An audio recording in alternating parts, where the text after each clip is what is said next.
वह पिता समान बुजुर्ग मेरे युवा साथी बाल गोपाल, आप सभी बड़े स्नेह बड़े प्रेम से इस महायज्ञ में पुण्य की आहुतियां लगा रहे हैं। ये बहुत ही सौभाग्य की बात है।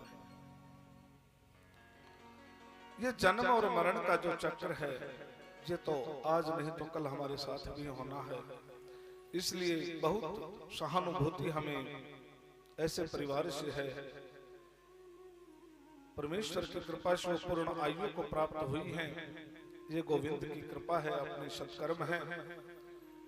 और पूर्ण आयु में जब कोई जाता है तो कोई ज्यादा दुख की बात नहीं होती। और उनके परिवार में तो खुशी हर्ष उल्लास से ऐसी दिव्य आत्मा की अंतिम यात्रा निकाली गई है। और ऐसा सौभाग्य किसी किसी को ही नसीब होता है। और अब हम आगे की कथा को लेकर चलते हैं। पहले एक छोटा सा भजन, फिर आगे हम कथा को लेकर चलेंगे मेरे गोविंद के श्री चरणों में। बोलिए बांके बिहारी लाल की।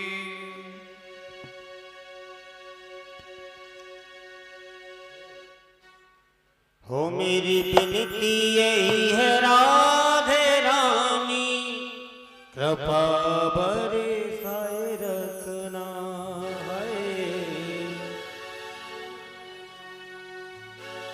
हो राधा राधा राधा राधा राधा राधा राधा राधा राधा राधा राधा राधा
बोली राधे रानी सरकार की जय हो।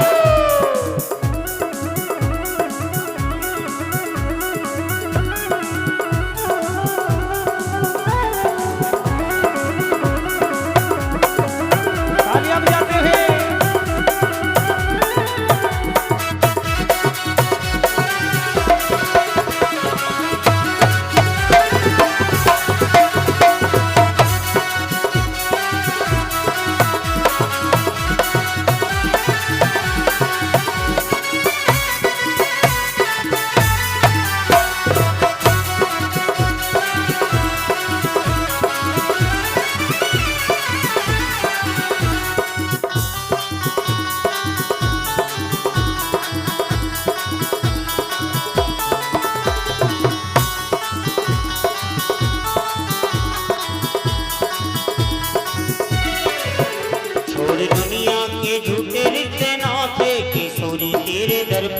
गया हाय किशोरी तेरे दर पे आ गया हाय हाय किशोरी तेरे दर पे आ गया थोड़ी दुनिया के झूठे रिश्ते नाते किशोरी तेरे दर पे आ गया हाय किशोरी तेरे दर पे आ गया राधा रानी किशोरी तेरे दर पे आ गया क्षमा प्यारी किशोरी तेरे दर आ गया। तेरा ही सहारा ठकुरानी, मुझे तेरा ही सहारा ठकुरानी, तेरा ही सहारा ठकुरानी, मुझे तेरा ही सहारा ठकुरानी। चरणों तेरे पिटाए रखना है, कृपा बरसाए रखना राधे रानी, बरसाए रखना ठकुरानी, बरसाए रखना। तेरा ही सहारा महारानी, मुझे तेरा ही सहारा बजरानी, तेरा ही सहारा ठकुरानी, मुझे तेरा ही सहारा ठकुरानी। चरणों तेरे पिटाए रखना है, कृपा बरसाए रखना राधे रानी, बरसाए रखना श्यामा प्यारी बरसाए रखना राधे रानी, बरसाए रखना श्यामा प्यारी बरसाए रखना। राधा राधा राधा राधा राधा राधा राधा राधा राधा राधा राधा राधा राधा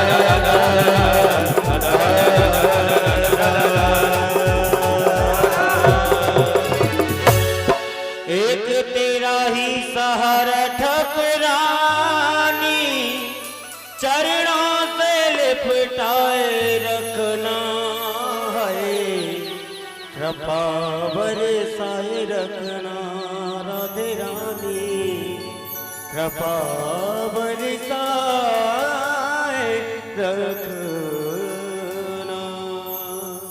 बोल वृंदावन बिहारी लाल की जय हो, राधे रानी सरकार की जय हो। जय जय श्री राधे श्याम। शास्त्र कहते हैं कि गर्भवासम समम दुखम न भूतो न भविष्यति, कि गर्भवास के समान दुख ना पहले कभी था जीव को, ना भविष्य में कभी होगा। इसलिए ये भजन हम उन माता श्री के चरणों में भेंट करते हैं जो आज अपने दिव्य धाम को गई है। और अब हम कथा को विस्तार से आगे लेके चलते हैं मेरे गोविंद के श्री चरणों में। आज तृतीय दिवस की कथा का हम शुभारंभ करते हैं और महाभारत काल से अब कथा का प्रारंभ होगा कि जब पांडव पुत्रों को कौरव पुत्रों ने अपना राज्य देने से, आधा हिस्सा देने से मना कर दिया, तो दोनों भाइयों के बीच अब युद्ध की आन ठनी थी।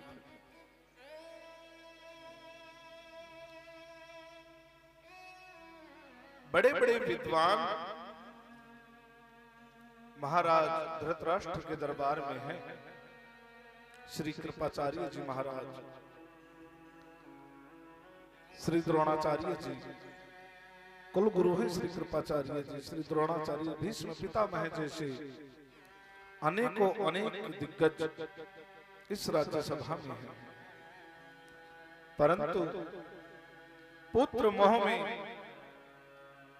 ऐसे अंधे हो गए, धृतराष्ट्र की न्याय की बात करना ही भूल गए और कौरव 100 भाई हैं, पांडव 5 भाई हैं। पांडवों के पिता श्री महाराज पांडु का देहांत हो चुका है। केवल माता कुंती और उनकी धर्मपत्नी द्रौपदी है। परंतु दुर्योधन ऐसा निकष्ट और अभिमानी है कि अपने भाइयों को ही अधिकार देने से मना करता रहा और कहने लगा कि मैं पांडवों को 1 इंच जमीन भी नहीं दूंगा। हमारे यहाँ पर एक आम कहावत है कि जो भाई का खाएगा जड़ा मूल से जाएगा। अगर भाई का भाई अपना हक खाता है तो विनाश निश्चित है।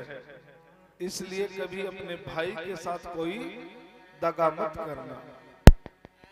ये प्रमाण है इस बात के कि वो 100 होकर भी हार गए थे, मात्र वो 5 से।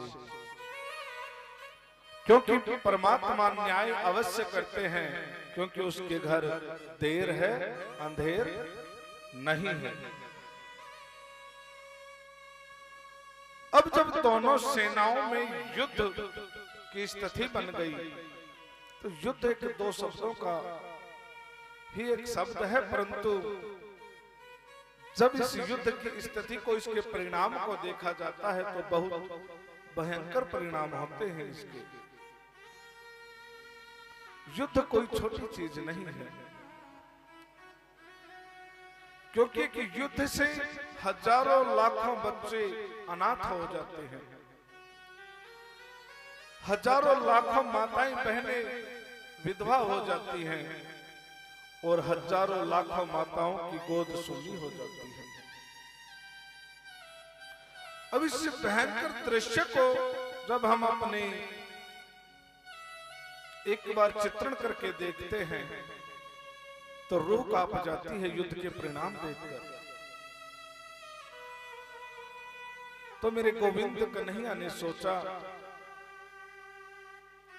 कि यदि ये आधा राज्य नहीं दे रहे अपने भाइयों को, हक तो आधे राज्य का है, क्योंकि पहले जो राजा था वो महाराज पांडु थे। अब देहांत के बाद धृतराष्ट्र को राजगद्दी मिली थी, तो इस अधिकार से पांडवों को आधा राज्य कम से कम देना उनका अधिकार था। परंतु दुर्योधन अभिमानी था और बचपन में भी उन्होंने अनेकों प्रयास किए थे अपने इन पांडव भाइयों को खत्म करने के लिए, परंतु जाको राखे साइया मार सके ना कोई, बाल भी बांका कर सके ना जो जग बैरी हो। जिसकी रक्षा स्वयं परमेश्वर करते हो उन्हें भला किस बात का डर।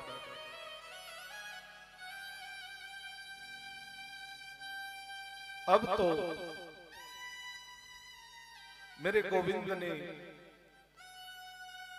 युधिष्ठिर से एक बात कही कि भैया यदि आप कहें तो एक बार हम शांति संदेश लेकर जाएं, ये युद्ध टल जाए और अगर वो बातों से मान जाएं तो बहुत अच्छा हो, क्योंकि एक युद्ध के कारण बहुत विनाश होता है और हम नहीं चाहते कि कोई निर्दोष इस बंटवारे का शिकार हो। तो युधिष्ठिर महाराज कहने लगे, गोविंद जैसा आप उचित समझें आप ये कार्य कर सकते हैं। उधर जो भी सत्य की बात कहता, जो भी न्याय की बात कहता, उसे दुर्योधन डांट कर फटकार कर चुप कर देता था। और तो और एक धर्मात्मा ऐसे थे जिन्होंने न्याय की बात कही, महाराज को खूब समझाया कि हे महाराज आप न्याय कीजिए, अपने अनुज पुत्रों को भी न्याय दीजिए। जब इस प्रकार से वो महात्मा विदुर अपने राजा युधिष्ठिर को समझा रहे थे तो दुर्योधन ने उसे राजसभा से निकाल दिया। अब कृपाचार्य जी महाराज पर, द्रोणाचार्य जी पर और भीष्म पिता मह पर तो उनका जोर चला नहीं, क्योंकि ये भी न्याय की बात करते थे, परंतु मानता नहीं था दुर्योधन इनकी बातें। अब जोर चला तो महात्मा विदुर पर, और विदुर महाराज को राज दरबार से निष्कासित कर दिया, राज दरबार से निकाल दिया, क्योंकि वो एक दासी पुत्र थे। इसीलिए उन्हें राज दरबार से निष्कासित कर दिया। और आप तो जानते हो, आज भी यदि कोई देशद्रोह में पकड़ा जाए या देशद्रोही हो जाए तो उसे सब सुविधाएं बंद कर दी जाती हैं।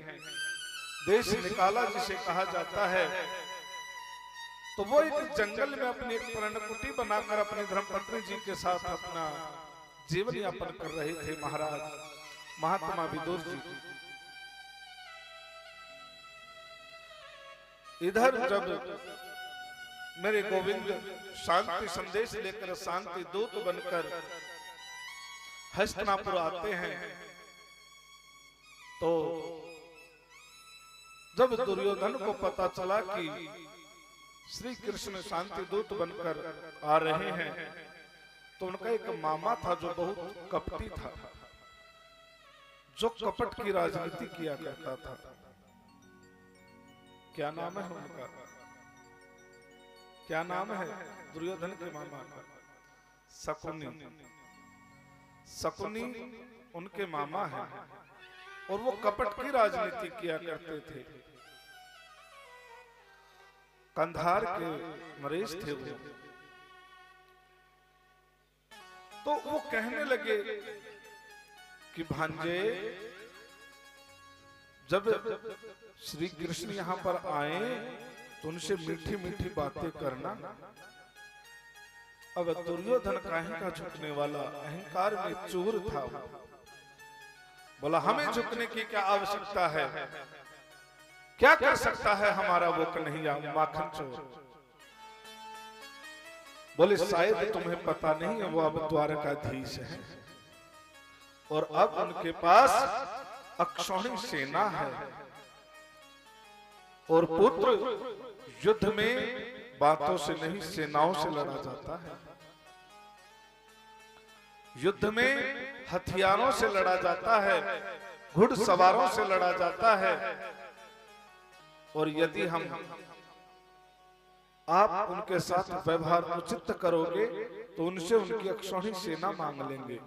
एक अक्षौहिणी सेना में 1 अरब सैनिक होते हैं, जिसमें घुड़सवार भी, हाथी सवार भी शामिल होते हैं, पैदल पद सैनिक होते हैं। ये मेरे गोविंद के पास थे। तो अब बात समझ में आ गई, कपटी बात थी, समझ लिया कि ठीक है, आएंगे तो हम उनसे मीठी बातें करेंगे।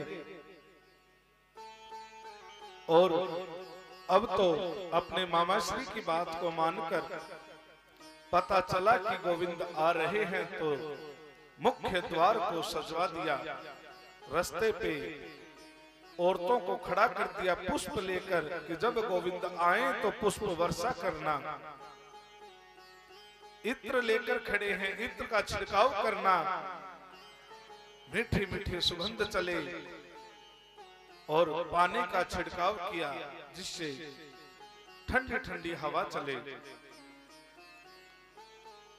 और अनेकों अनेक जगह पर आरतियां लेकर औरतें खड़ी हैं गोविंद का स्वागत करने के लिए।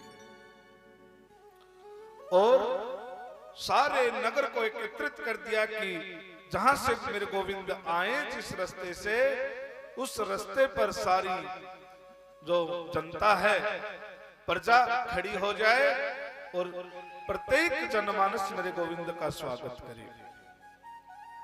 परंतु मेरे गोविंद तो परमेश्वर हैं, छल भी पहचानते हैं और भाव भी जानते हैं। उड़ती उड़ती ये खबर उनके परम भक्त विदुर जी महाराज के पास भी पहुंची कि आज गोविंद अब जैसे ही मेरे गोविंद मुख्य द्वार से प्रवेश किए तो वहां पर तो देखा कि फूलों की वर्षा होने लगी, लोग इत्र छिड़क रहे हैं, कोई ठंडी ठंडी हवाएं फहरा रहे हैं, अनेकों अनेक आडंबर देखे मेरे गोविंद ने। परंतु मेरे गोविंद तो देखते जा रहे हैं, भीड़ को निहार रहे हैं। अब आगे आगे सैनिक चल रहे हैं, पानी का छिड़काव कर रहे हैं, हवा कर रहे हैं, और मेरे गोविंद का रथ चल रहा है। परंतु मेरे गोविंद किसी और को ही देख रहे हैं और लालायित हो रहे हैं देखने के लिए। क्या कहीं इस भीड़ में मैं जिसे देखना चाहता हूं, क्या वो भी है? आगे गए, कुछ दूर जाने के बाद देखा कि जो प्रजाजन खड़े थे उनकी अंतिम लाइन के एक छोर पर भक्त उनकी बाट निहार रहे थे। और जैसे ही उस भक्त ने देखा, विदुर जी ने देखा कि गोविंद ने देख लिया, तो आंखों ही आंखों में इशारा कर दिया कि चिंता ना करो, हम तुम्हारे साथ हैं। ये देखा, ये महसूस किया तो विदुर जी की आंखों से सजल हो उठी। अब तो कैसे छोड़ के जाएं गोविंद को। आगे आगे चलते रहे, पीछे पीछे चलते रहे। अब जाकर जब राज दरबार में प्रवेश किया तो दुर्योधन वही कपटी भाव लेकर आए, प्रणाम किया, आओ गोविंद बैठो, विराजो। बोले हम आपसे मिलने के लिए नहीं आए हैं, हमें तो हस्तिनापुर नरेश महाराज धृतराष्ट्र से मुलाकात करनी है। अब राज दरबार सज गया, सभी बड़े बड़े संत महंत धर्मात्मा बैठे हैं और महाराज धृतराष्ट्र बैठे हैं। तो मेरे गोविंद कहने लगे कि हे महाराज, मैं देव की नंदन श्री कृष्ण हस्तिनापुर में आया हूं, तो पांडवों का संदेश लेकर आया हूं। मैं आज उनका संदेश वाहक हूं और उनकी तरफ से मैं शांति संदेश लेकर आया हूं। तो कहने लगे, बताओ केशव, क्या संदेश है हमारे लिए? तो कहने लगे, राजन, युद्ध किसी समस्या का समाधान नहीं होता और ये विवाद हम बगैर युद्ध के भी निपटा सकते हैं। बोले, बगैर युद्ध के कैसे? बोले, हे राजन, पांडव आपसे आधा राज्य मांगते हैं, परंतु आज मैं भरी सभा में कहता हूं कि यदि आप उन्हें मात्र 5 गांव दे दो तो मैं ये युद्ध नहीं होने दूंगा। ये विश्वास मैं आपको दिलाता हूं। जब ये बात मेरे गोविंद ने कही तो एकदम से दुर्योधन बोल पड़ा, बोला, हे माखन चोर, मैं उन्हें आप 5 गांव देने की बात कर रहे हो, मैं तो उन्हें सुई की नोक के बराबर भी जगह नहीं दूंगा। इसके लिए चाहे मुझे 1 नहीं 1000 युद्ध करने पड़ जाए। अब कन्हैया समझाने लगे कि दुर्योधन, अब तक आपने केवल युद्ध का नाम सुना है, युद्ध के परिणाम नहीं देखे हैं, क्योंकि परिणाम देखने की क्षमता तुम्हारे अंदर है ही नहीं। इसलिए बातों से मान जाओ। और जब इस प्रकार का वो वाद विवाद करने लगा गोविंद से, तो धर्मात्मा भीष्म पितामह कहने लगे, पुत्र, तुम्हें मर्यादा रखनी चाहिए कि एक अतिथि के साथ किस प्रकार से व्यवहार किया जाता है। जब बड़े बात कर रहे हो तो छोटों को बोलने का अधिकार नहीं होता। और इस प्रकार गुस्से में आकर दुर्योधन राजसभा को छोड़कर बाहर आ जाता है, उनके पीछे पीछे उनका मामा श्री आ जाता है, क्योंकि जो काम करना था वो तभी अधूरा रह गया। इधर कहने लगे महाराज, मेरे गोविंद कहने लगे राजा धृतराष्ट्र से कि महाराज, भगवान ने आपको बाहर की आंखें नहीं दी हैं, परंतु अंदर की आंखों से तो आप देख सकते हो।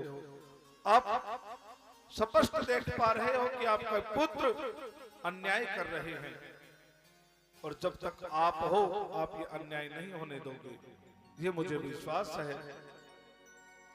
इसलिए हे महाराज, आप इन विवादों को बंद करो और अपने पुत्रों को 5 गांव देने के लिए मनाओ, ताकि ये महायुद्ध टल सके, क्योंकि ये केवल 2 भाइयों के बीच का युद्ध नहीं है, ये महायुद्ध होगा, और इस महायुद्ध के परिणाम आप भली भांति जानते हो।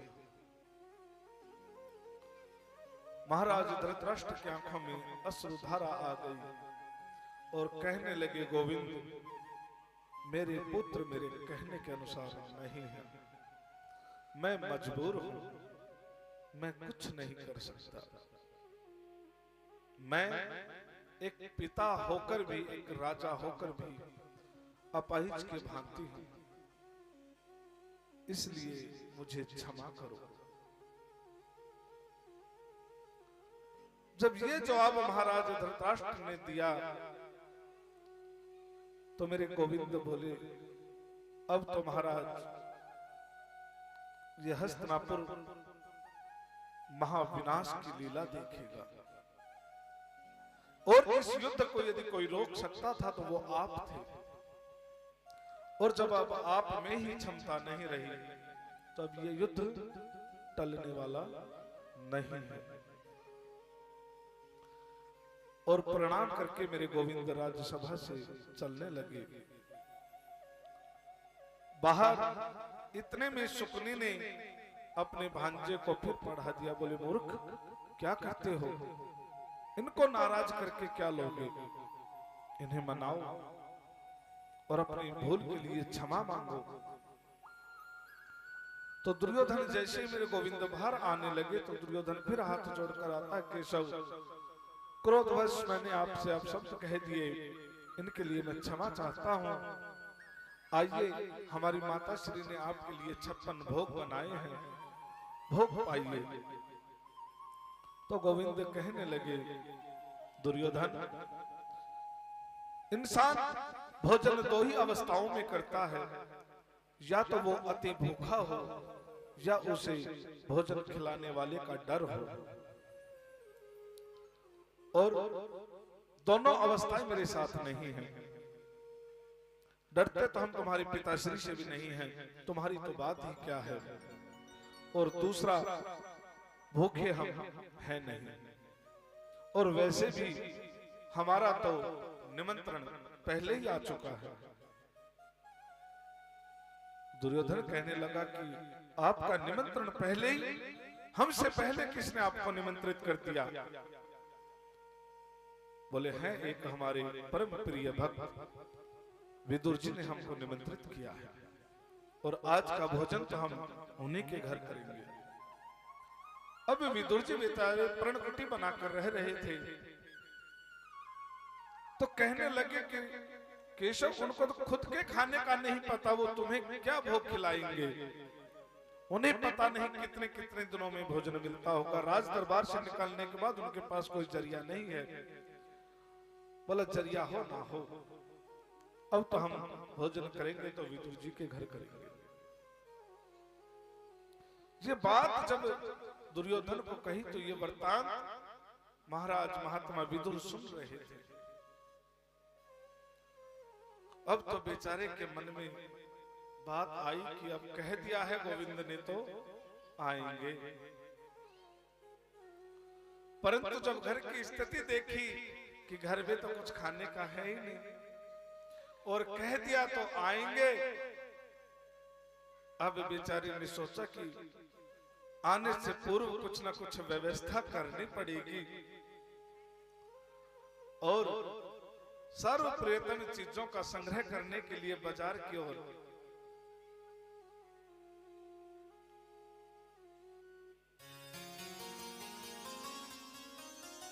बोले बांके बिहारी लाल की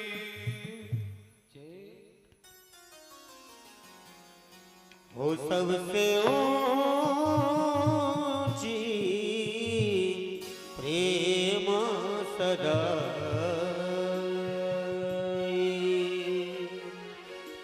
हो सबसे ऊंची प्रेम सदाई सबसे ऊंची प्रेम सदाई हो सबसे ऊंची प्रेम सदाई सबसे ऊंची प्रेम सदाई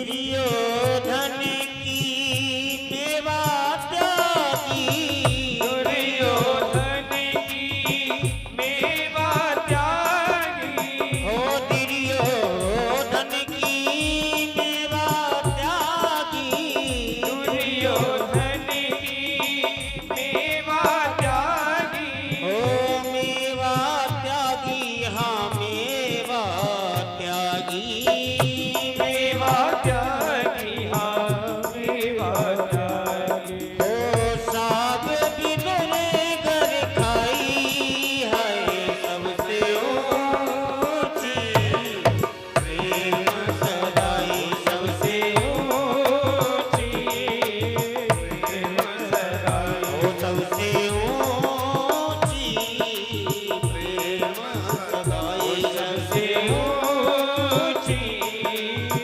प्रेम सदाई तालियां बजाते हैं राधे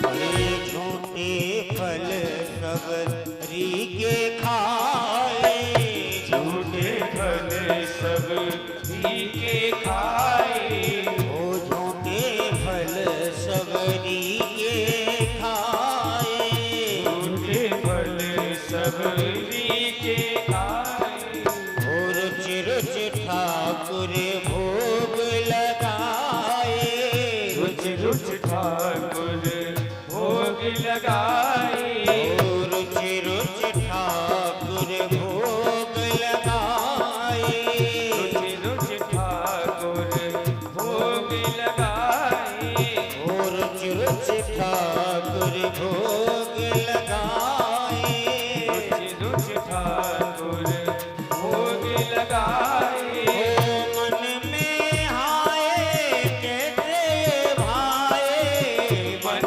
में हाय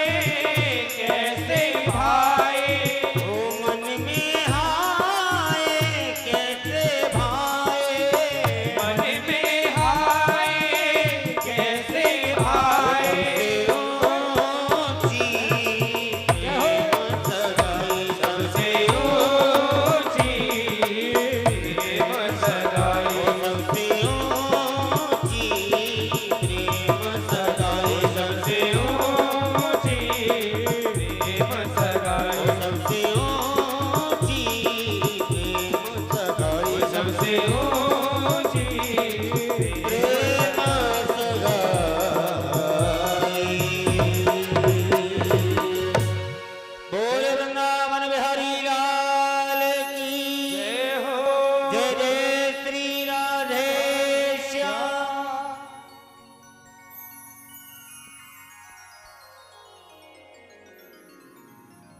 अब कोई गरीब आदमी हो बेचारा और वास्तविकता में जिसके पास खुद के रहने खाने की व्यवस्था ना हो और कोई बड़ा आदमी ये कह दे कि हम आपके घर भोजन करेंगे, तो विचलित हो जाना तो स्वाभाविक है कि नहीं? अब बेचारे विदुर जी को तो चिंता सताने लगी कि कैसे व्यवस्था करूंगा। अब मेरे गोविंद को पसंद क्या? ए बेटा आराम से बैठ जाओ, बैठ जाओ आराम से, बैठो, ऐसे नहीं, इनको बैठाओ, बैठा लो भैया, इनको बैठाओ सभी को।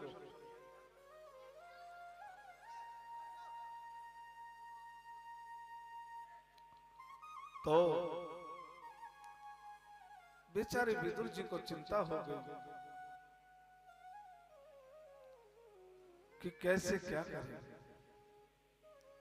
अब पसंद भी मेरे कन्हैया की ऐसी की जो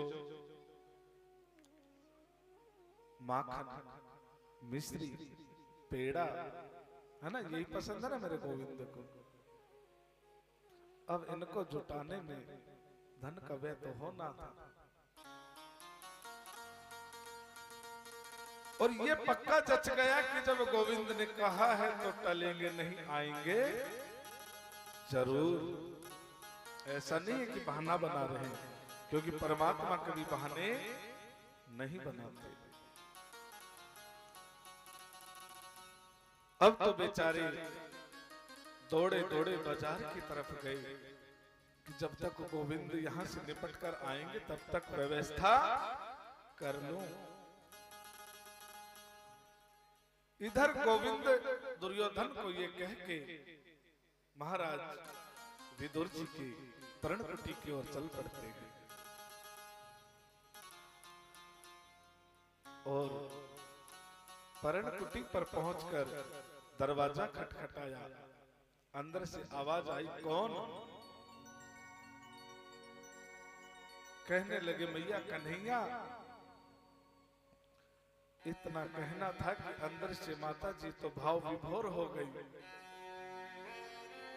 गोविंद का सवर सुनते ही पागल हो गई और उस समय अवस्था का भी ध्यान नहीं रखा। जिस समय मेरे गोविंद पहुंचे उस समय माता जी स्नान कर रही थी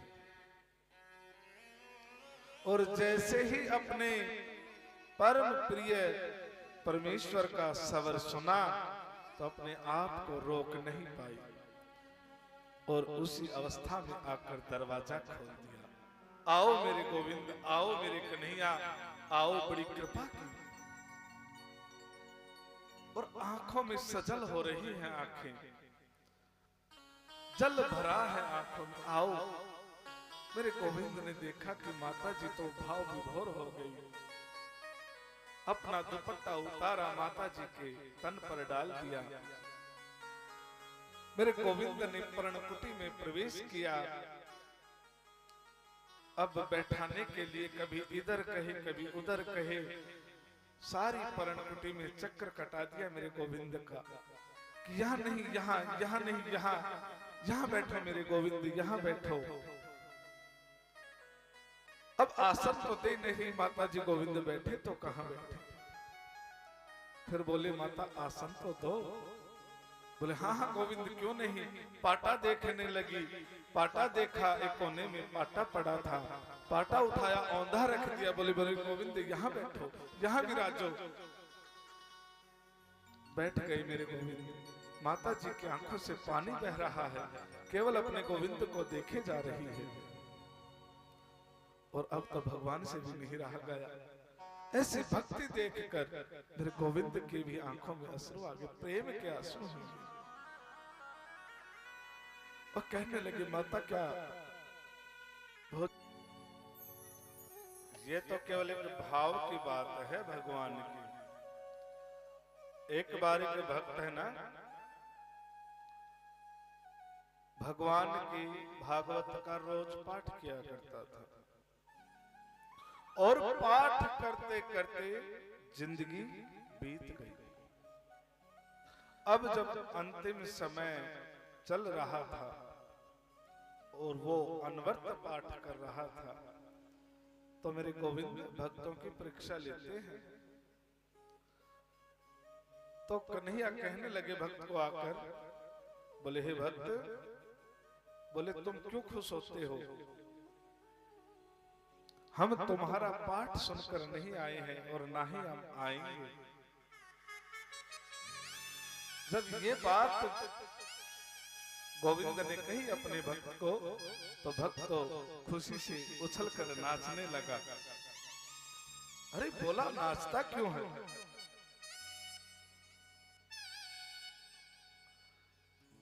अरे मैं तुम्हारे पाठ से खुश नहीं हूं, और इस पाठ की वजह से तुम्हें नहीं मिलने वाला।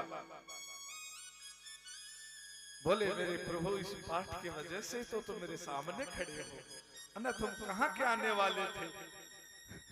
तो ये है भक्ति का प्रताप। तो गोविंद श्रद्धा और भाव जिसमें होता है ना, बोल आपने सुना इतना ही बहुत है कि नहीं? तो भक्ति का भाव एक बहुत बड़ी चीज है, और इसी भाव के कारण माता सबरी के बेर खाए हैं मेरे परमेश्वर ने।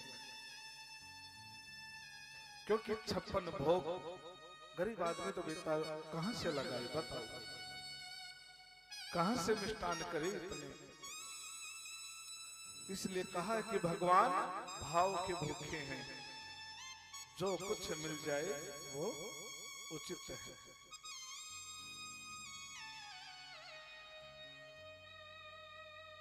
जब वहां से प्रसादी पाकर मेरे गोविंद चले, और फिर वो महाभारत का युद्ध कुरुक्षेत्र की धरती पर हुआ, वहीं पर मेरे गोविंद ने अपने परम प्रिय भक्त अर्जुन को गीता ज्ञान दिया, और उस महायुद्ध में धर्म की जीत हुई, अधर्म का नाश हुआ, कौरवों की हार हुई। परंतु लाखों करोड़ों वीर योद्धा वीरगति को प्राप्त हुए। अब महाराज युधिष्ठिर को सम्राट घोषित कर दिया, भारतवर्ष के सम्राट बने। अब कोई और जब नहीं थे तो राजनीति का ज्ञान देने लगे मेरे गोविंद। महाराज युधिष्ठिर को कहने लगे, हे राजन, अब आप इस भारतवर्ष के सम्राट बने हो, इसीलिए अब ये समस्त प्रजा आपका परिवार है, और आपकी नीतियां, आपके द्वारा बनाई गई सामाजिक नीतियां, धार्मिक नीतियां, आर्थिक नीतियां प्रत्येक जनमानस तक पहुंचे, ऐसी व्यवस्था करना, और आखिरी छोर तक भी गरीब से गरीब परिवार तक आपकी योजनाएं पहुंचे, और राज दरबार का लाभ प्रत्येक गरीब जनमानस को मिले, इस प्रकार की योजनाएं बनाना, और समय समय पर अपने प्रजा के बीच में जाना, उनका हालचाल जानना। जब ये बातें मेरे गोविंद कहने लगे, तो महाराज युधिष्ठिर मुस्कुरा गए, क्योंकि उम्र के हिसाब से देखें तो युधिष्ठिर जी बड़े हैं गोविंद से, और गोविंद छोटे हैं। तो युधिष्ठिर जी के मन में विचार आ गया कि ये कल तक तो हमारी गोदी में खेलता था, आज हमें राजनीति का ज्ञान दे रहा। तो ये भाव आया तो मेरे गोविंद समझ गए कि ये मुझे अब भी बालक ही समझते हैं, अब भी मेरे को छोटा ही जानते हैं। तब नजरें दौड़ाने लगे कि ऐसा कौन है जो महाराज युधिष्ठिर को राजनीति का, धर्म का ज्ञान दे सके। तो जब नजरें दौड़ाई तो एक उनका परम भक्त आज भी इस महायुद्ध के पश्चात उनकी राह निहार रहा था, और युद्ध क्षेत्र में ही वो मेरे गोविंद का आने का बेसब्री से इंतजार कर रहा था। कौन है? जानते हो कौन थे? उनके परम भक्त महात्मा भीष्म पितामह। उन्हें इच्छा मृत्यु का वरदान था। तो मेरे गोविंद कहने लगे, हे राजन, आप भारतवर्ष के सम्राट तो बने हैं, हम चाहते कि आप अपने पितामह के दर्शन करें, उनसे आशीर्वाद लें। तो चलो भीष्म पितामह के दर्शन किए जाएं। तो पांचों पांडव और द्रौपदी को लेकर मेरे गोविंद युद्ध क्षेत्र में आते हैं। जब आपको पता है ना कि बाणों से उनका शरीर छेदन कर दिया गया था, और बाणों की ही सैया के ऊपर भीष्म पितामह लेटे हुए थे। ये तो इच्छा मृत्यु का वरदान था कि मृत्यु को प्राप्त नहीं हुए, अन्यथा उनके शरीर में अब रक्त नहीं बचा था।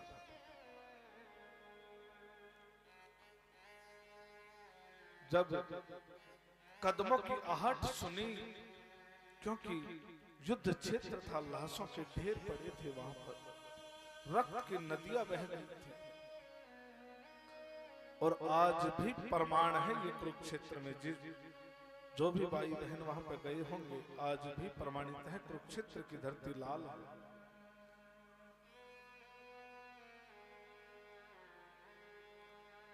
जब कदमों की आहट सुनी उस सुनसान जगह पर, तो देखा कि कोई ना कोई तो आ रहा है। कदमों की आहट से एहसास लगाया, धीरे धीरे जब कदमों की आहट और बढ़ी, तो सोचने लगे कि कोई ना कोई तुम्हारे पास ही आ रहा है, तुम्हारी तरफ ही आ रहा है, क्योंकि उठकर देखने की हिम्मत नहीं थी। शरीर में इतना भेदन हो चुका था कि अपने सर तक तो नहीं ला सकते थे भीष्म पितामह।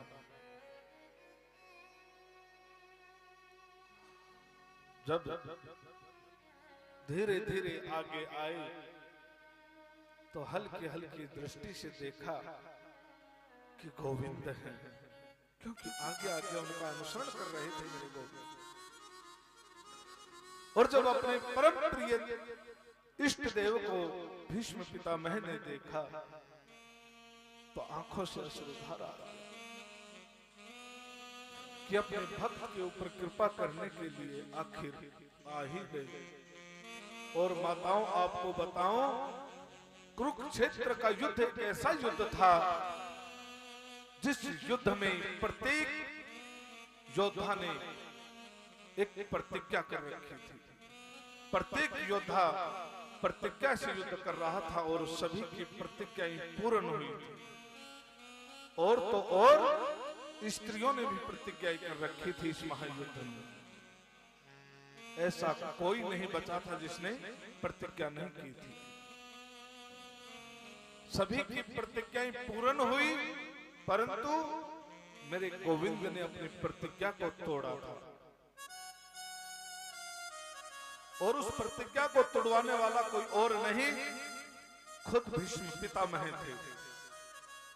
थे कि नहीं? पता है इस कथा का, पता है ना इस बात का, जो हरि ही शस्त्र न ठहाऊं तो शांतनु सुत न कहाऊं। ये भीष्म पितामह की प्रतिज्ञा थी कि जो हरि ही शस्त्र न ठहाऊं, कि मैं भी शांतनु और गंगा का पुत्र नहीं, यदि इस युद्ध में श्री कृष्ण को शस्त्र नहीं ठवा दिया। और मेरे गोविंद की प्रतिज्ञा थी कि मैं कुरुक्षेत्र के युद्ध में शस्त्र नहीं उठाऊंगा। परंतु अपने भक्त की प्रतिज्ञा को पूरा करने के लिए मेरे गोविंद ने अपनी प्रतिज्ञा तोड़ दी थी। ये एक भक्त का तेज और एक भक्त की भक्ति होती है कि जो हरि को भी अपनी प्रतिज्ञा तोड़ने पर मजबूर कर देते हैं। ऐसे विरक्त भक्त हैं भीष्म पितामह। और जब गोविंद को अपने पास उस अंतिम समय में आते देखा तो अपने आप को सबसे बड़ा धन्य समझने लगे भीष्म पितामह कि आज मेरी मृत्यु को सफल करने के लिए मेरे गोविंद आखिर आ ही गए। कौन भक्त नहीं चाहता कि जब इस तन से प्राण निकले और मेरा गोविंद मेरे सामने ना हो? कौन नहीं चाहता? सब चाहते हैं कि नहीं?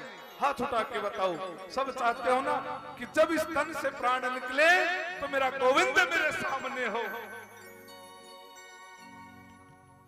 इतना तो करना स्वामी, जब प्राण तन से निकले, इतना तो करना स्वामी, जब प्राण तन से निकले, इतना तो करना स्वामी, जब प्राण तन से निकले। ओ इतना तो करना स्वामी, जब प्राण तन से निकले, इतना तो करना स्वामी, जब प्राण तन से निकले। ओ गोविंद नाम लेकर, गोविंद नाम लेकर, गोपाल नाम लेकर, गोपाल नाम लेकर, गोविंद नाम लेकर, गोविंद नाम लेकर, गोपाल नाम लेकर, गोपाल नाम लेकर, जब प्राण तन से निकले, जब प्राण तन से निकले। ओ इतना तो करना स्वामी, जब प्राण तन से निकले। तालियों की सेवा देते हैं वीरान है।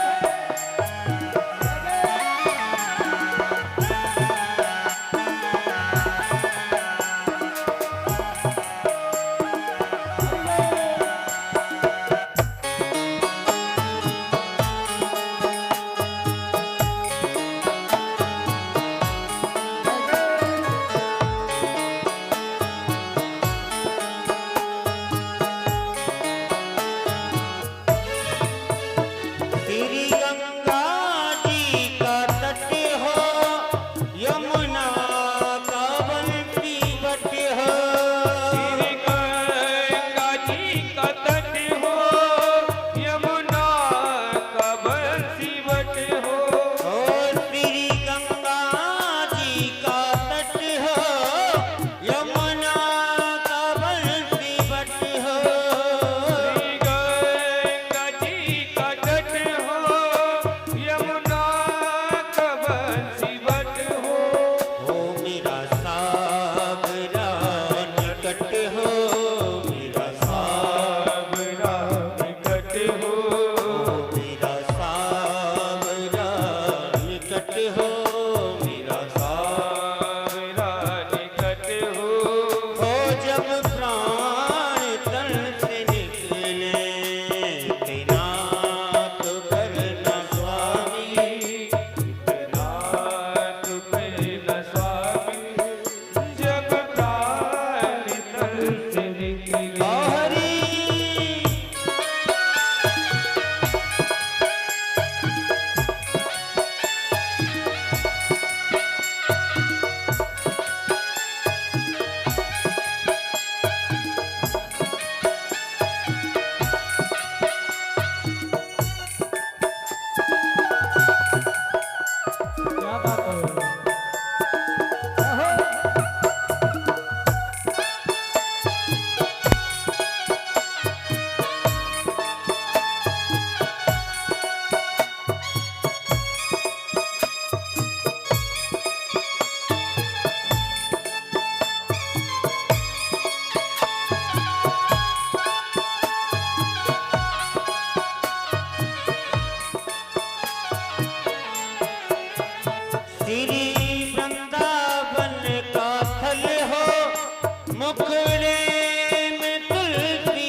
तो ये भक्तों बोली बाके बिहारी लाल की।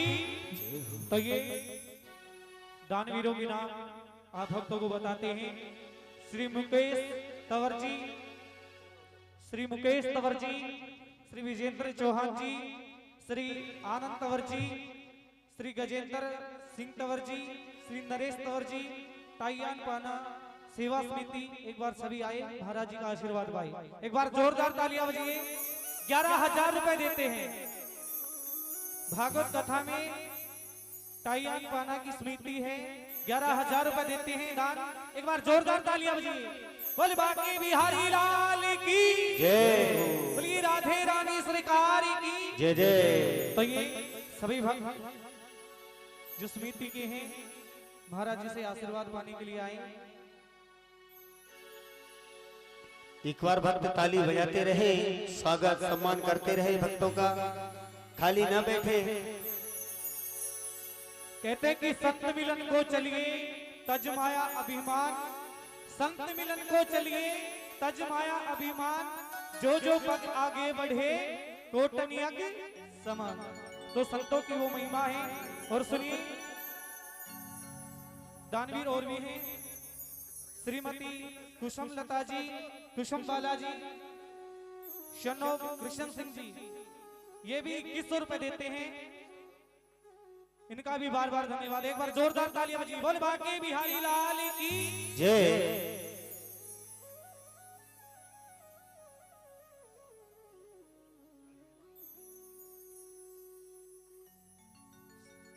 श्रीमान उदय सिंह जी।